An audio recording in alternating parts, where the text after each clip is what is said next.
Let me speak to the man. Again, I go back to scripture. God authored marriage. It wasn't authored by man, it wasn't authored by philosophers, it wasn't authored by angels or demons. It is God who authored it. And He is the very one who said it in the book of Genesis. It is not good for a man to be alone. Therefore, let's make a suitable helper for him, or a helpmeet for him, depending on the version you're reading. This we need to understand as men. There is much you can do alone, but there is so much great we can do with the help of the right woman by our side. This doesn't mean it's compulsory for every man to be married.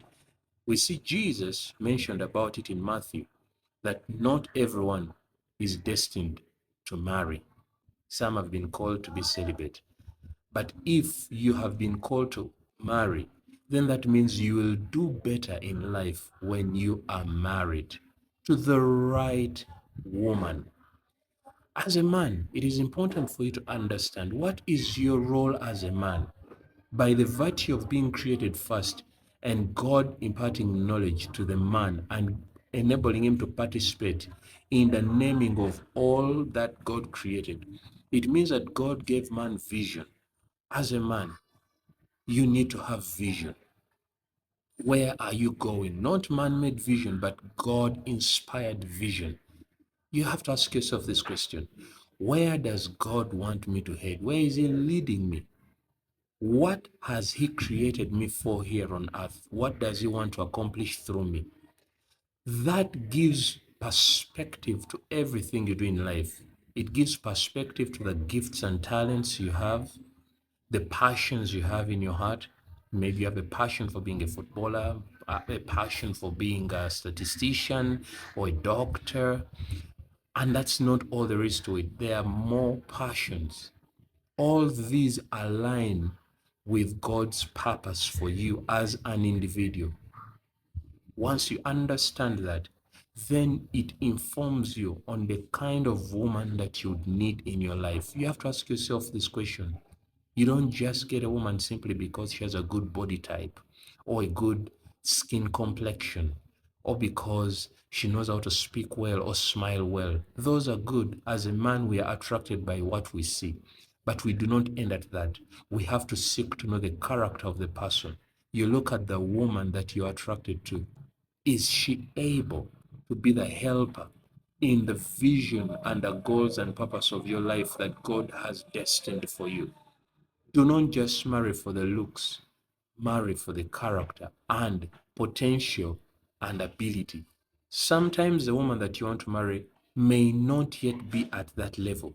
That's where God has given man the ability to cultivate the woman gracefully, knowing that you are not to dominate a woman. Among the things we dominate as men, women are not. A woman comes alongside us to support in fulfillment of the vision and in taking part in the purpose God has blessed us with. She's not coming as your subordinate, neither is she coming as your supervisor.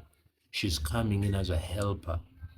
Therefore, she's not to be domineered or dominated over, but one that you relay instructions from the Lord onto, and then she helps you in the management, in the establishment, and in the expansion of that vision and execution of that purpose and goals in life.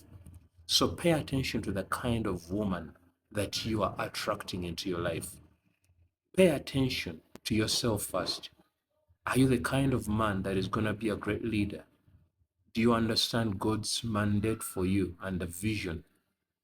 We know generally as men, we are called to be providers, we are called to be priests, we are called to provide security and all those things. But specifically as an individual, do you know what God has called you to do? Has He called you to be a pastor and shepherd God's people? Has He called you to be in the marketplace? What is the vision for the family that you want to create? Then look at the woman that you're choosing. Is she fit for that position? That will help you to look beyond the looks and the body type and the skin complexion.